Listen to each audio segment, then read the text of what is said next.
Pessoal, sejam bem-vindos a mais um episódio do G1Cast, hoje número 79, e nós estamos aqui na Folha de Londrina, ao lado do meu ilustre CEO da G1 Imob, José Vinícius Munhoz Pinto, e ele vai contar pra gente onde vocês podem nos encontrar. Vocês nos encontram no Instagram, no Spotify e YouTube. É isso, né, Rino? E aqui diretamente dos estúdios da Folha de Londrina. Uma collab nossa, também com o nosso time de marketing aí. Vamos produção. Para mais um episódio, e dessa vez um episódio de peso, né? Muito especial. O nosso convidado é uma pessoa que a gente admira demais, é uma referência para muitas pessoas e muitas gerações aqui em Londrina e no Brasil inteiro. Então a gente gostaria de apresentar para vocês o Dr. Oswaldo Pitol, multiempresário, tem uma história maravilhosa, londrinense, inclusive o senhor recebeu o título há uns anos atrás de cidadão londrinense, apesar de não ter nascido daqui. Pai de 3 filhas, netos quantos são, doutor? 7. E é isso, seja bem-vindo, muito obrigado, vamos contar um pouco da sua história aqui, escutar aí essas lições que o seu tempo passar pra gente. Tá bom, muito obrigado pelo convite. A equipe G1 é fantástica, né? Eu conheço bem o trabalho de vocês. É um pessoal de inovação dentro do mercado, e toda inovação feita com capricho, com dedicação e com planejamento dá certo, né? Não é só inovar e pensar que vai dar certo inovando, tem que ralar bastante, né? E vocês têm feito um bom trabalho, eu admiro também vocês, e estou aqui à disposição, viu? Obrigado aí pelo elogio inicial, e vamos bater um papinho aqui. O que for importante falaremos. É isso. Com certeza. Vamos começando pela maternidade, né? O senhor nasceu em São Paulo? Eu nasci em São Paulo, sim. Vivi lá não muitos anos, até 12 anos. Depois fui morar no Rio Grande do Sul. Meu pai era mecânico de automóvel. E aí uma construtora lá do Rio Grande do Sul de ferrovia, precisava de mecânico e tal. E foram em São Paulo recrutar. E meu pai teve uma proposta interessante, né? Na época ele era operário. São Paulo, capital, doutor? Capital, é. E aí meu pai foi para o Rio Grande do Sul e a família foi junto, né? Foi muito bom para a família, porque a gente foi morar numa cidade pequena e lá houve mais oportunidade para estudo, para educação, para qualidade de vida. Foi bacana para a gente. A gente morava em bairro em São Paulo, na periferia, então a qualidade de vida não era aquelas coisas, né? Mas aí a gente foi para uma cidade menor e foi muito bacana. Curiosidade, o nome da cidade? Guaporé. Guaporé? Rio Grande do Sul, Guaporé. A cidade continua do mesmo tamanho. Eu estive lá 60 anos depois, não cresceu, sei lá, 10% talvez, só em 60 Quantos habitantes, anos. mais ou menos? Tem 10, 12 mil por aí. Mas gostei de ter voltado lá, é bacana, não encontrei ninguém conhecido. Meus amigos já não estão mais lá, então. Bastante tempo. Mas é bacana. A oportunidade foi boa, porque eu pude estudar no Colégio Marista, na fase de ginásio da época, né? Que o colégio foi muito bom para mim. Depois eu fiz o técnico agrícola lá em Viamão, perto de Porto Alegre. E acabei fazendo faculdade de agronomia, que era a minha vocação, né? E por ter feito já o técnico agrícola, eu complementei fazendo agronomia. Me formei então em Pelotas, em 1968. E de lá eu trouxe meu diploma, que é a minha mulher, né? Porque eu conheci lá. Conheceu na faculdade mesmo? Não foi na faculdade. Ela morava na cidade, e a gente acabou se conhecendo. Em Pelotas mesmo? Em Pelotas, é. Uhum. E aí deu um namoro e tal, e no fim eu vim com o diploma para... Sua esposa é gaúcha? Ela é gaúcha de Pelotas. Uhum. Aí nós nos casamos em Pelotas, 2 anos depois, precisava primeiro ganhar um dinheirinho para poder sustentar a mulher, né? Uhum. Mas aí fomos morar em Bauru, porque a gente fundou a empresa em Bauru, em 1970, foi a Herbtécnica, né? E de Pelotas direto para Bauru. Então foi uma... Tinha algum vínculo já com Bauru? Não tinha, assim, eu nunca tinha morado lá, mas a gente tinha fundado a empresa lá, porque era uma região importante para nós, porque tinha muita cana-de-açúcar, plantação de abacaxi na época, e era um mercado interessante para o setor agroquímico. Então, nós fundamos a empresa em Bauru, mas depois de 2 anos e pouco, menos de 2 anos, já abrimos a filial de Londrina. Uhum. Porque Londrina, naquela época, a gente colocava um compasso na cidade de Londrina e abria a perna do compasso tipo 1.000 quilômetros, você pegava 80% do mercado agrícola brasileiro. Nossa, que interessante. Em 70. E hoje mudou um pouco, porque hoje o eixo mudou, né? Você pode pegar o compasso hoje e mudar de posição e botar 1.000 quilômetros, que continua pegando muita área importante, porque naquela época Mato Grosso ainda não existia como um estado agrícola, né?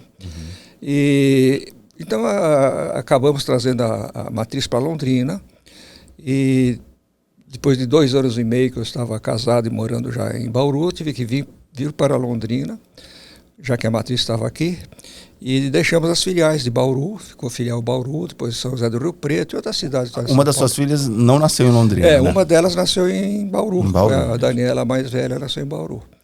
E a outra já nasceu aqui em Londrina, que é a Cris, que vocês conhecem, a Cris. E a outra também nasceu aqui em Londrina. Aí pelo tempo de vida aqui em Londrina, eu participei de muitas coisas aqui na comunidade, né? Continuo participando até hoje, um pouco assim em off, né? Sem aparecer muito, mas eu continuo ajudando várias organizações aqui em Londrina, participando de diretoria, de conselhos, etc. Você vai ficando mais velho, começa a ser conselheiro, né? Eu estou cumprindo a minha missão. E em função disso tudo, houve um reconhecimento aí pela comunidade, eu acabei recebendo o título de cidadão honorário de Londrina, então me considero londrinense, porque eu já vivi mais em Londrina do que em qualquer outro lugar do país, né? Então já estou em Londrina aí, já vai para 50 anos já que estou em Londrina.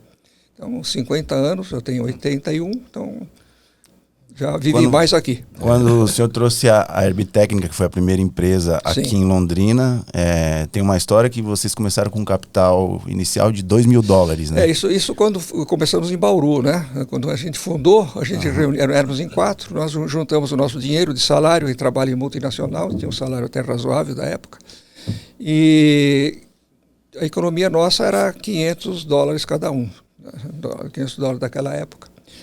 E com isso eu consegui comprar um Fusquinha, outro meu sócio comprou uma caminhonete e tal, um pouquinho que sobrou do dinheiro a gente investiu no escritóriozinho e tal, e começamos a trabalhar, né?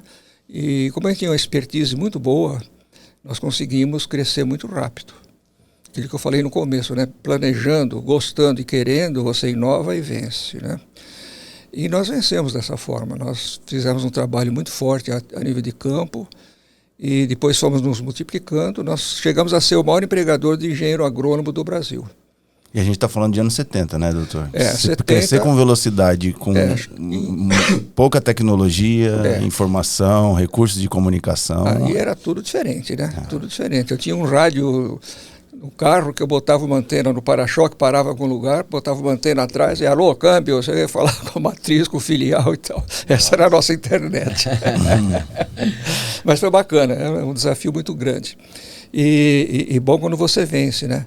Mas em 10 anos nós chegamos a um tamanho que começou a incomodar as multinacionais. A gente era competidor de multinacional, né?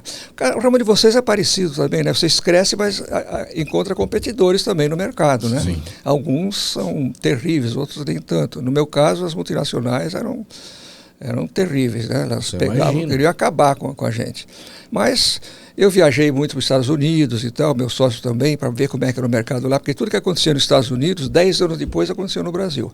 Hoje já nem tanto, hoje é menos tempo, mas naquele tempo era 10 anos. Era 10 anos. Então, nós fomos nos Estados Unidos, chegamos lá e percebemos, em 10 anos, o distribuidor, que era o nosso caso, vai acabar. Que acabou lá. Nós precisamos partir para um estágio diferente, nós precisamos fazer a formulação. Pegar os componentes, fazer a formulação para poder embalar e vender o produto pronto para o campo. Aí tivemos que procurar matéria-prima. Eu não podia procurar matéria-prima na esfera de Estados Unidos e Europa, porque as multinacionais faziam acordos, né? E que é proibido, mas eles fazem, né? Jogando golfe e tal, os caras fazem acordo, e às vezes resolvia nos matar, tem que acabar conosco. Então o que nós fizemos? Não, vamos abrir uma planta de formulação. Aí investimos numa formulação aqui em Londrina, só formulação, não era síntese. Síntese você pegar um produto A, outro produto B e transformar em produto C, totalmente diferente. Formulação, você pega o produto A com os solventes e tal, e você continua tendo o produto A, só que dissolvido em condições de ser misturado em água para pulverizar, né? E a formulação é isso, e síntese é diferente. A síntese você gera um produto novo. Essa seria uma outra etapa. Naquela época, com 10 anos de empresa, a gente não tinha condição de fazer isso. Mas passaram esses 10 anos, a gente conseguiu sobreviver, porque chegou nos 10 anos, as multinacionais nos cortaram, deixaram de nos fornecer, ou então mantiveram um preço caro para nós e vendia mais barato para as cooperativas. É isso que eu ia perguntar, qual que era a maneira que eles tentavam boicotar, né? A gente desenvolvia o mercado para eles com a marca deles, quando a gente era distribuidor. Quando a marca estava bem colocada, o produto bem colocado, eles pegavam e vendiam para todo mundo depois. Dizer, não dá mais para manter vocês e tal. E realmente não dava, porque o cadastro, a gente não tinha um cadastro extraordinário. O nosso cadastro era o nosso conceito de seriedade, honestidade e tal, que nós carregamos isso sempre.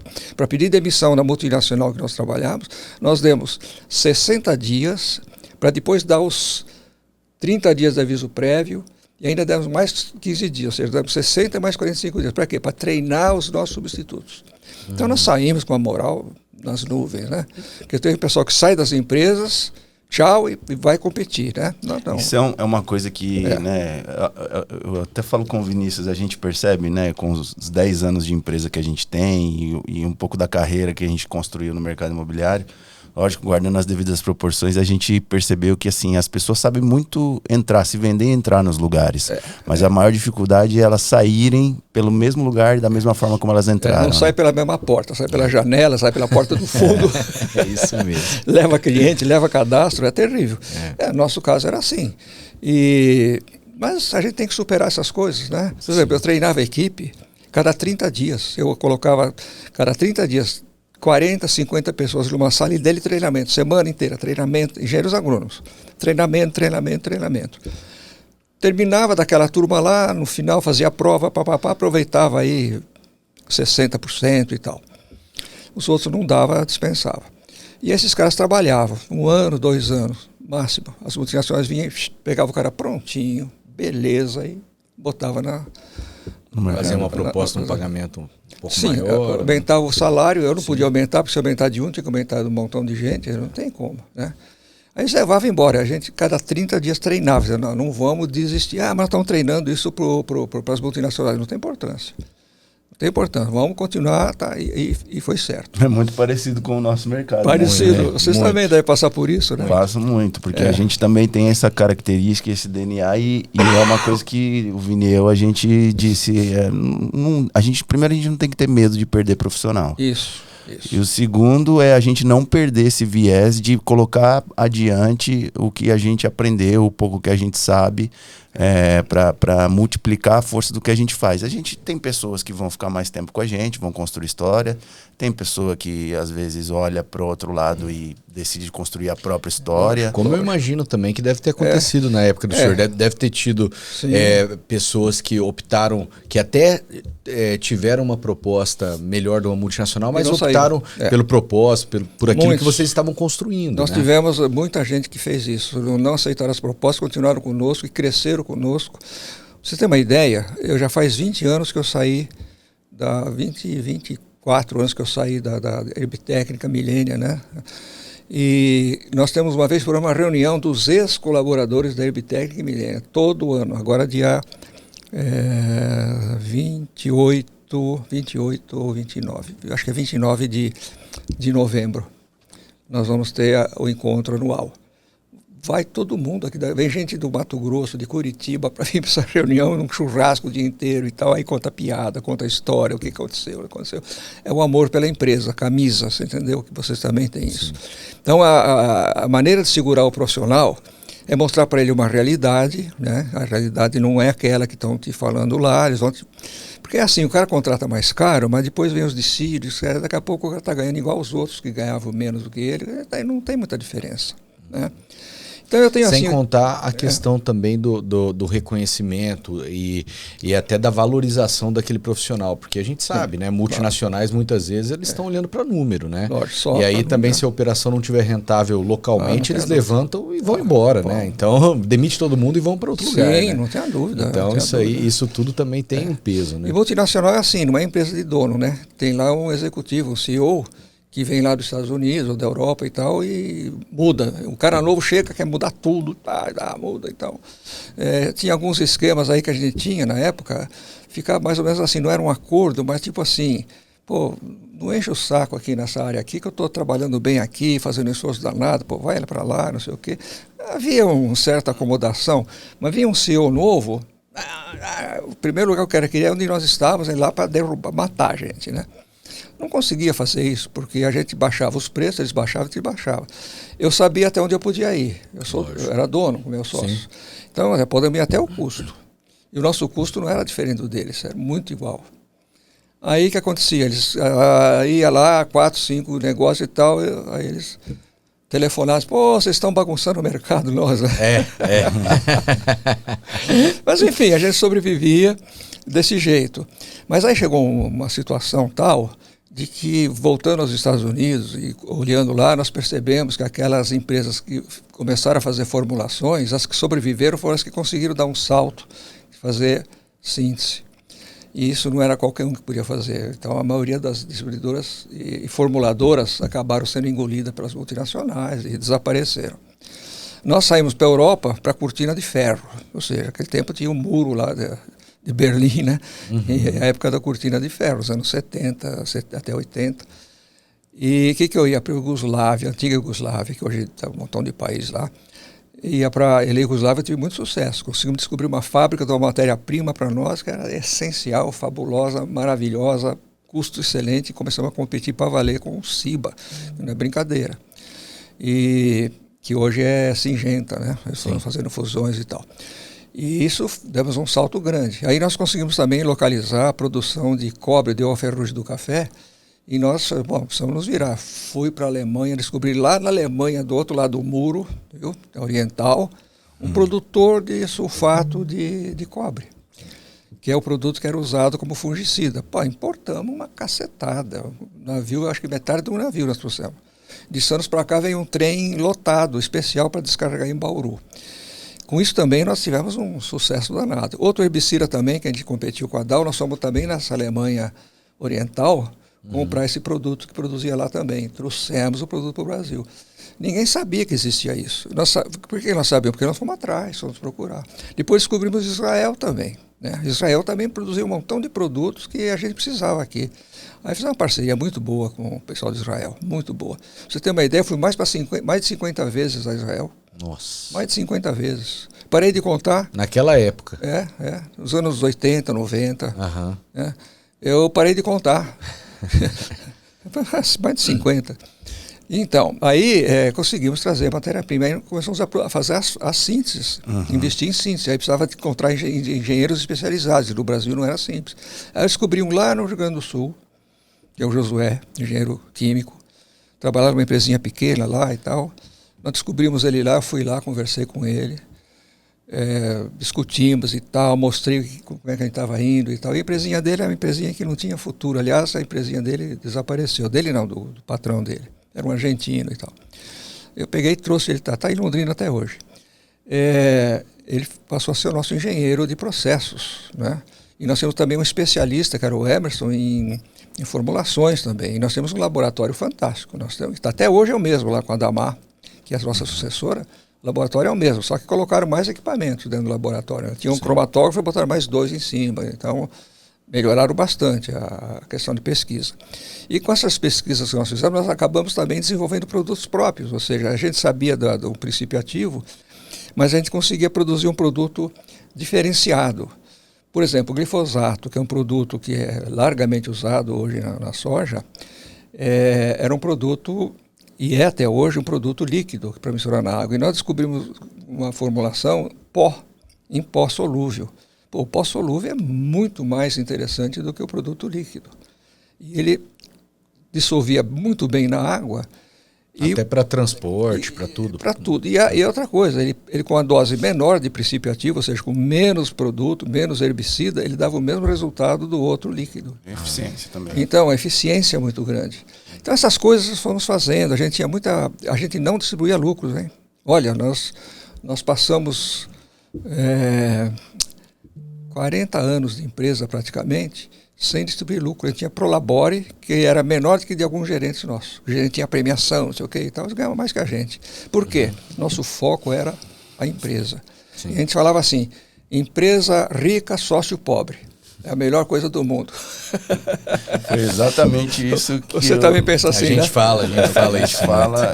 Quando a gente começou a trabalhar a expansão da G1, é o que a gente vê muito o contrário disso, né? Quando a gente vê a empresa... o próprio João Adib, que hoje trabalha na CIMED, ele fala muito isso, né? O que adianta eu ter um carrão, um mulherão, um aviãozão, uma empresona, se o meu funcionário não tem onde cagar decentemente, sabe? Ele fala assim. E eu acho que tudo é tempo. Há o tempo de plantar, o tempo de colher. Lógico. E nós, claramente, estamos no momento da semeadura, né? Fazendo, inclusive, alusão à agricultura. A gente entende que nós precisamos construir uma expressão que o senhor usa bastante, que é algo perene, para que a gente consiga dar continuidade, isso ter continuidade, e a gente consiga em algum... Mas vai chegar o momento de desfrute, eu acredito nisso. Chega como chegou para mim, né? Sim. Chega. A gente, na verdade, quando criou a empresa, nós colocamos alguns princípios, né? Primeiro, a empresa tem que ser perene. O sócio, a pessoa física não é perene, né? A empresa pode ser perene, né? A pessoa jurídica vai trocando de sócio e tal, vai embora. A pessoa física some. Mas era a perenidade da empresa, era o número 1. Depois tinha número 2, não contratar parentes. Foi certo, porque chegou uma época, se fosse contratar parente, tinha mais de 40 parentes, entre filhos e cunhados e irmãos e não sei o quê, que poderiam estar trabalhando na empresa, tinha mais de 40. Então a sucessão também para nós ia ser muito complicado. A sucessão familiar nessa empresa ia ser um negócio assim de guerra, porque é aquela história, você controla teus filhos até uma certa idade, eles casam, etc., eles começam a ficar mais independentes. Lógico. Aí vem o genro, a nora, não, mas nós precisamos lutar pelo nosso filho, não pode ceder aqui, não pode ser o quê. Então gera uma encrenca danada. Então por isso que sucessão tem que ser feita com bastante antecedência. Lá ia ser difícil, nós chegamos à conclusão que era muito difícil. E também a gente tinha um problema muito sério aqui no Brasil, porque a inflação, vocês lembram da inflação aqui, como é que era? Uma inflação absurda, né? E você conviver num negócio desse, importando o produto em dólar, daqui a pouco dava 30% de desvalorização. Pô, a gente comprava o produto, vendia por um preço, e na hora de pagar era 30% mais caro a matéria-prima. Olha, rapaz, é uma loucura. Tem até um livro que foi escrito com 30 anos de empresa, chama-se Plantando na Tempestade. Um livro escrito pelo Domingos Pellegrini, entrevistou todos os diretores, sócios, gerentes, funcionários e tal, e fez um livro magnífico. Não tem mais, esgotou a edição. Mas é um livro que fala dos problemas que a gente teve, assim, cada problema, no plano Collor, plano Collor, que pegaram o dinheiro de todo mundo. Pô, nós ficamos com R$50 na conta para pagar a folha de pagamento nossa, que era um valor absurdo. Nessa época do Collor, nós tínhamos aí quase 1.000 empregados. Você imagina a folha de pagamento. Sabe quem que ajudou a pagar a folha de pagamento da Herbtécnica nessa ocasião? Foi a Albatross Turismo, que era da minha mulher. E aí o Pedro Moreto, que era o nosso diretor financeiro, falou: Pitol, vê lá com a Albatross, se não dá para ele emprestar para a gente aqui para pagar o salário, porque nunca atrasamos um dia o salário. Era uma questão de honra, né? Sim. Aí a Albatross tinha caixa, né? Emprestou para a Herbtec pagar o salário no plano Collor, aquela desgraça que não deu certo também.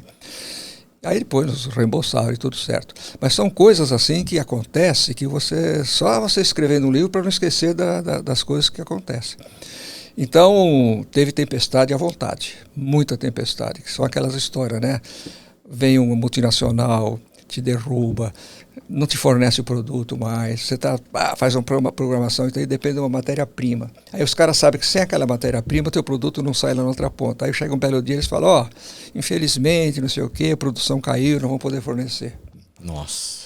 Então você imagina, é um quebra negócio, a cadeia produtiva. É um negócio assim para matar, você entendeu? Só que a gente sempre esteve muito bem preparado, né? Sempre preparado com alternativa B e tal, a equipe muito coesa. Muito e aí forte. O ponto de virada, doutor Pitol, foi quando vocês entraram e conseguiram executar o que o senhor chama de síntese, conseguiram sintetizar o produto. Nós conseguimos fazer síntese de vários produtos, vários. Até hoje continua produzindo esses produtos. E aí em 2001 que aconteceu, daí... 2001 é que a gente vendeu a empresa para o pessoal de Israel, que era o nosso parceiro, uma empresa que já estava em 157 países e tinha muito interesse aqui no mercado brasileiro. Aí nós falamos, olha, Se quiserem comprar, vamos conversar. Bom, vender uma empresa não é assim, tipo uma casa, né?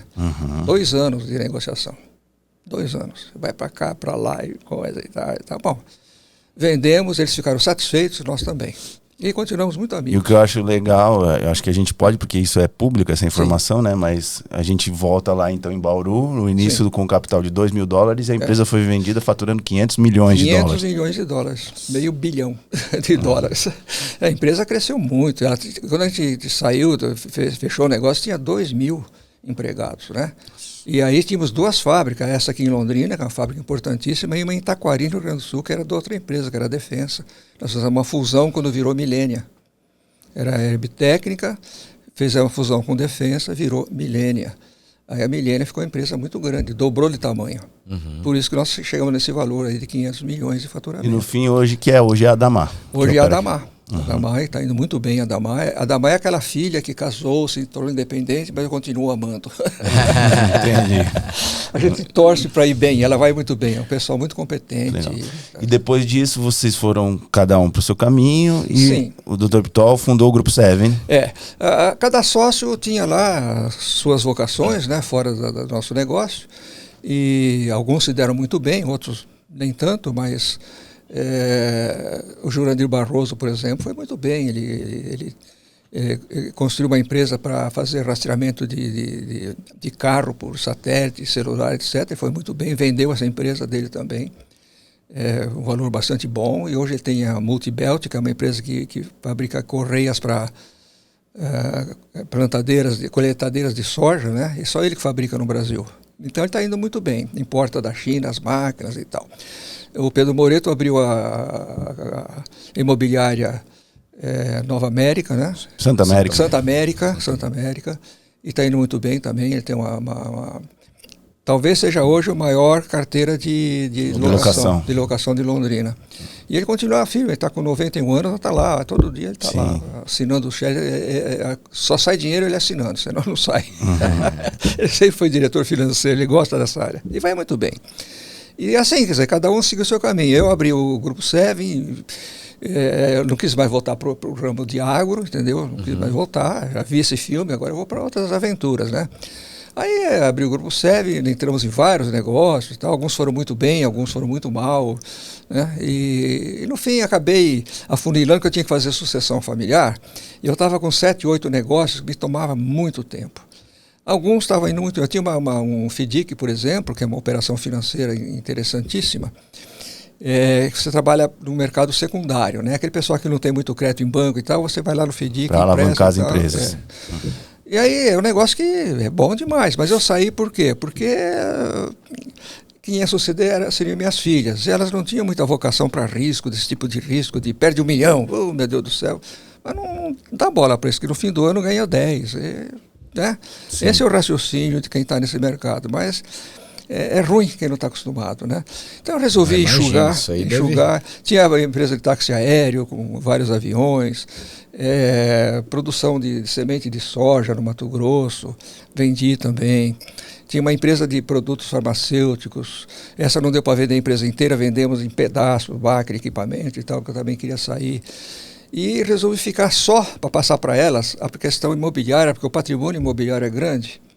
Então, elas têm trabalho aí para os próximos 20 anos ou 30 anos, só com o patrimônio de terra que nós temos naquela região mesmo, ali de Cambé, de Bratislava. Sim. Ali na Estância Albatroz, do lado da rodovia é nosso e do outro lado também é nosso, na saída de Cambé ali. Então, nós temos área assim para trabalhar muitos anos. E é um negócio interessante, além de você estar levando desenvolvimento para a região, fazendo crescer, dando um atendimento bom para as pessoas. Veja a alegria que a gente tem em ver chegar a pessoa lá, comprar o lote, vai lá ver o lote sem nada, de carro, com a mulher e tal, passear fim de semana, aí ele constrói a casa dele, começa a viver no condomínio, qualidade de vida melhora demais. Para a gente é alegria também. Isso é perenidade, né? Perenidade. Então, é um ramo que a Cris gostou demais, né? Ela é do turismo e tal, continua lá, mas já colocou a filha como sucessora dela. Quantos netos o senhor tem hoje? 7. E a Luísa, então, que é a filha da Cris, ela tem um casal, né? O Pedro e a Luísa. Então a Luísa já está no Albatroz Turismo, trabalhando lá, ela tem 25 anos e É uma moça inteligentíssima, bem formada, está indo bem, está tocando, daqui a pouco ela passa a Cris, viu? Porque ela... E a Cris está na Pitol Empreendimentos lá com a gente. E a Cris está na Pitol Empreendimentos, você trabalha com vocês lá e atende vocês, e atende todas as demandas lá do projeto que nós estamos tocando lá. Mas, enfim, a vida da gente, ela é passageira, né? Então, a gente tem que sempre pensar que a gente é perecível, né? A empresa não é perecível, mas nós somos. Então, tem a fase de plantar, como você falou, de colher e de desfrutar. Tá? Mas tem que ser tudo numa fase certa. Tem gente que se deslumbra. No meu tempo, quando eu saí da multinacional e fui trabalhar numa empresa pessoal de 4 sócios, teve outros colegas agrônomos também que saíram de multinacional e fundaram empresas, e foram muito bem. Só que eles compraram iate, barco, não sei o que e tal, e aí chegou uma época que eles quebraram. Todo mundo foi quebrando, multinacional em cima, acabou. Então, é aquela história. A gente passa pela vida, né? Você passa, né? E aí você tem que... Meu caso, eu saí, comecei minha vida, meu pai era operário, minha mãe era dona de casa. Então, eu tinha que estudar, me formar e tentar vencer. Consegui, né? E são muitos anos. Você não vence em 10 anos. Você vence em 20, em 30, né? Ainda sobra bastante para desfrutar. Entendeu? E eu sempre digo, sabe? O melhor negócio do mundo é vender empresa. Porque você recebe tanto dinheiro que você não sabe nem o que fazer. Te gera um outro problema. Pô, o que eu faço agora? Fico quebrando a cabeça. Doce problema, né? É um problema bom, mas é ruim. Porque também... Eu imagino por conta do nível de responsabilidade que o senhor tem, né? Igual tem pessoas que são, às vezes, irresponsáveis e acabam saindo gastando, né? De forma... O cara exagera. O cara compra iate, vai lá uma vez por mês, sei lá quando, que é uma despesa eterna, constante, apartamento na praia, casa em Miami, mas não dá retorno, pô. Sim. É melhor um bom hotel em Miami, aluga um barco lá no litoral. Mata a vontade ali, né? Resolve. Esse é o melhor sistema que tem, né? Avião, eu também gosto de avião, tive muitos aviões, né? Mas chegou uma hora e falei, não preciso mais de avião. Eu vendi avião, porque eu estava com o avião parado, viajava pouquíssimo, eu parei de trabalhar, né, no campo, então sou cidadão de Londrina, então eu vivo em Londrina. Sim. E as viagens é visitar um parente, São Paulo, e para não sei o que e tal, é muito pouco. E tem não justifica, né? Não justifica. Então o que eu faço? Amanhã mesmo eu tenho que fazer um voo, que eu vou até São Miguel do Oeste, num casamento de um afilhado meu, sobrinho afilhado. Vou amanhã, que o casamento é amanhã à tarde, e volto domingo. O que eu fiz? Fretei um avião. Sim. Fretei um King Air aí, vou, 1h e pouco estou lá, passo a noite lá, tal, dia seguinte eu almoço com eles, aí venho embora, daí 1h e pouco estou em Londrina. É mais caro, né? Mas compensa do que você ter o avião. Porque ter, né? Ter um avião no curto prazo parece ser mais caro, mas depende tem que justificar. Uso pontual é muito mais barato você fretar. Agora, se for para uso constante e tal, é melhor ter seu avião, até por causa da disponibilidade, que às vezes você quer um avião e não tem para alugar. Né? E esse mercado de táxi aéreo, o senhor falou que já empreendeu nele, é um mercado que ele está crescendo muito, né? Está crescendo, só que assim, o mercado, se você tiver empresa de táxi aéreo registrada, regulamentada, é muito difícil. As regras são terríveis, manutenção, fiscalização e coisa e tal. Agora, se você tem uma empresa que chama-se, como é que o pessoal chama? Táxi aéreo frio, ou seja, táxi aéreo que o cara tem um hangar lá com vários aviões e tal, e vai lá, você freta o avião, que é de um cara que usa o hangar dele, o cara freta o avião e tal. Isso não é táxi aéreo. E esses caras também têm um custo muito inferior, porque você manter a empresa de táxi aéreo regular é muito caro. Aí você tem que competir com esses táxi aéreos do interior, que não é táxi aéreo. São empresas que faz o voo, tipo assim, caiu o avião com não sei o que lá, mas era táxi aéreo? Não podia alugar avião, mas o cara alugou. Aí se o cara não morreu no avião, ele vai sofrer o processo o resto da vida, entendeu? Sim, que morreu gente, não sei o quê. Mas assim, eu experimentei vários negócios, gostei de todos eles. resolvi depois afunilar, porque eu demorei 5 anos para fazer sucessão familiar. Eu ia justamente perguntar isso para o senhor, sobre a sucessão aqui. O senhor falou que lá na empresa, né, antes, na empresa que vocês tinham, não podia, né, trazer parentes e tal. E aí, assim, eu imagino também que o senhor com 3 filhas devia ficar pensando na sucessão e como que encaminha, né? Tinha já o Batross também, né, que a esposa do senhor já estava tocando também. Então, a sucessão, a Albatross foi mais fácil. Nós avaliamos a Albatross, vale tanto. Então, demos para uma filha aquele valor, para outra filha aquele valor, 1/3. E a Cris não recebeu nada e ficou com a Albatross. Entendeu? As irmãs compraram, venderam a parte delas, vamos dizer assim, né? Elas não tinham interesse também, então quem tinha interesse era a Cris, as outras moram em São Paulo, a Cris mora aqui, turismo tem que estar em cima, né? Sim. Então essa foi fácil de resolver dessa forma, né? Mas é também uma empresa menor, né? Agora, você pega uma empresa do tamanho da Millennium, faturando 500 milhões de dólares, é bicho grande. Né? Então, vendemos, que o melhor processo seria vender do que fazer sucessão e tal, podia até quebrar depois. Sim. Então, vendemos, aí cada um ajeitou a família do jeito que ele quis. E, durante 5 anos, nós fizemos a sucessão que terminou ano passado. Né? Em março do ano passado, ano passado foi 2024, 2023. Não, em 2024, sim, em março de 2024, fizemos a sucessão, terminamos a sucessão, em 5 anos. E nessa sucessão, eu tentei tirar tudo que é negócio que seria difícil, mais complicado e tal. E vamos focar no negócio rentável que está na nossa mão. E foi muito bom, muito bom. A dedicação da Cris está 90% em cima desse negócio.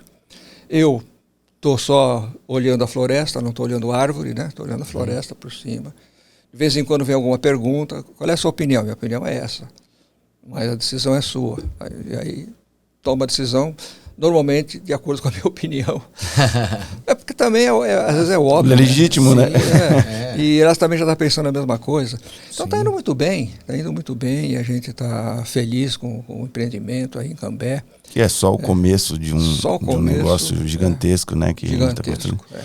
E a gente, engraçado, né? Que é muito legal a gente participar disso, porque quando veio a oportunidade para a gente, doutor, eu comentei naquele sábado que a gente conversou pessoalmente, recente lá, que muita gente não acreditou no projeto. Isso eu tô falando do pessoal de mercado, né? Verdade. Por conta da vocação ser um lugar de chácaras e ser uma cidade que ela tem um histórico imobiliário difícil e um empreendimento tão grande, um negócio que é ousado, né? E para nós, acho que na verdade isso foi óbvio que a gente procurou ser cauteloso, mas foi o fator motivador da gente entrar nisso aí para construir também, a história. Né? Porque a gente sempre falou, quando a gente começou a ter o crescimento da G1, o Vinícius e a gente falava assim, a gente precisa, é fácil a gente entrar num lugar que já é grande e dar continuidade, participar de um negócio que já está acontecendo. No caso da Pitol Empreendimentos, ali junto com o pessoal da Taboada. Sim. São empresas que têm histórias, mas ali existe um negócio que também está começando, né? Que é o desenvolvimento daquela região. Né? Uma coisa é o legado do Dr. Pitol, outra coisa é o legado do Luiz Taboada, que aí agora eles criam um negócio novo. Eu falei, tem total fit com o que a gente acredita. E a gente falou, pô, vamos escrever essa história porque pode ser uma chance nossa de fazer algo relevante. E a gente, óbvio, tá pegando um negócio lastreado por gente que tem muita história, que a gente admira e tudo mais. Gente séria, né? Que a gente não tem nenhuma preocupação. Quando a gente fala de lastro, é lastro financeiro, é lastro moral, sabe? Conduta, é verdade. E a gente entrar num negócio desse, né? Até a Cris brincou no dia que a gente fez a festa, a comemoração do sucesso de vendas, que ela falou, o que esses meninos pensam que são? Falando que ia sentar para conversar, para decidir. Mas na verdade foi um movimento de prudência nosso, porque a gente falou, a gente também não pode decepcionar esse pessoal, entrar e decepcionar esse pessoal com o que a gente está construindo. E aí tá aí, é público o case de sucesso só da primeira fase, né? Muitos corretores mudaram a vida deles com o resultado que eles produziram alguns dentro. Venderam bem, né? Sem contar os clientes, né? O tanto de gente que teve acesso a uma moradia de qualidade, né? E a gente não está falando de um produto popular, né? Nós estamos vendendo a preço popular, mas o produto é de primeiríssima categoria, né? E ali a gente acredita muito numa fala da Cris, que daqui a um tempo a gente vai olhar ali para a região do Bratislava, onde a gente está desenvolvendo os condomínios lá, que vai ser chique morar. Vai ser chique morar e vai ser um destino fantástico. Porque com as melhorias que estão sendo feitas na estrada, viaduto novo, novos viadutos que terão lá, né, chegando em Cambé, e estrada nova saindo vai ter uma ligação agora de Arapongas com Londrina que vai passar ali no Caramuru. Vai ser uma beleza sair no shopping direto aqui no Catuaí. Pois é. Tudo vai se conectar. Vai se conectando e aquilo lá vai ficar muito bom. Vai. Né? Ali assim, VGV para aquela área ali, pensando em futuro e tal, são vários milhões de reais de VGV. Tem muito VGV ali. E a obra tá bonita, a área tem uma topografia que favorece, né? Acho que tudo... Maravilha. Pôr do sol maravilhoso. A área é maravilhosa, plana, é um lugar dos sonhos para qualquer um morar, né? Mas enfim, eu acho que o trabalho que vocês fizeram lá, que a G1 fez, é um trabalho extremamente profissional, né? A gente vê que as outras imobiliárias que participaram tiveram participação no resultado muito pequeno, né? São várias que fizeram menos que vocês sozinhos. Sim. Então, realmente, vocês são campeões. Parabéns. Legal. Vencedores. Escutar isso do senhor é muito, realmente, motivo de lisonja pra gente, porque a gente não quer entregar menos que isso e a gente está construindo um negócio junto que eu tenho certeza que a gente vai olhar daqui mais uns anos, né? Certo. E vamos ver que a gente construiu uma história perene para deixar muito legado, bom, né? Muito bom. Pois é, doutor. E, bom, queria agradecer muito, sei que o seu tempo é precioso, agradecer muito a vinda do senhor aqui. A gente ainda vai fazer muitos negócios juntos, se né? Deus quiser. Daqui a pouco tem a segunda fase lá da região da Estância Albatroz, né? O projeto já está em desenvolvimento. E agradecer mesmo, se quiser fazer alguma consideração final. Eu só... Devo dizer a vocês que eu não conhecia esse podcast aqui, depois eu comecei a olhar, porque a Cris participou, eu comecei a olhar, um trabalho maravilhoso também, viu, de comunicação que vocês têm. Muito obrigado. E assim, o podcast é feito por quem manda, quem toma conta do negócio, né? Então isso tem um valor maior. Legal. Né? E então vocês estão de parabéns. E, por outro lado, eu devo dizer para vocês que o mercado imobiliário, bom, falar para vocês o óbvio, está mudando bastante, né? A tecnologia está influenciando muito nos negócios. Tem muita imobiliária aqui em Londrina e no Brasil todo que trabalha no sistema antigo ainda, aquele sistema que já não funciona mais, tá? E vocês estão numa fase bem acima da média do mercado, né? Por isso mesmo que vocês estão tendo esse sucesso, né, da G1.